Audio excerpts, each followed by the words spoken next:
Hello guys, welcome back to the channel. In today's video, I'm going to show you how you can recreate mystery from K-pop Demon Hunter and Dress to Impress. Okay, let's get into it guys. This is for the outfit and I'm going to show you how I made this one.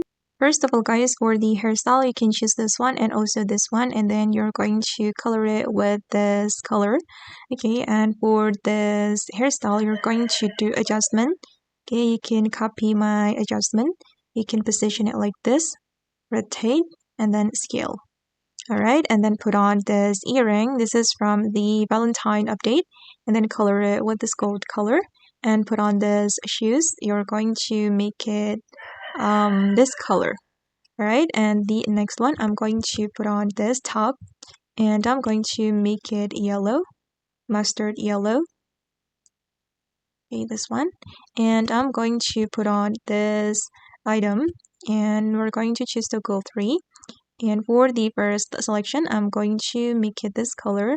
But wait, let me change the color a little bit. I'm going to make it more purple. Okay, and then for the texture, I'm going to make it leather. And then for the second selection, I'm going to make it black. Okay, and we're going to put on this belt. And for the first selection, we're going to make it black. And for the second selection, I'm going to make it mustard yellow. Okay, and we're going to put on this item, and for this item you're going to make it this color.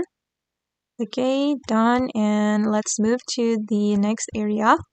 We're going to put on this jeans, this one. Okay, and now it's done. This is for the final result. Okay guys, and that's all the way to recreate mystery from K-pop Demon Hunter and Dress to Impress without VIP. I hope this video will be useful for you. Thank you so much for watching, and bye.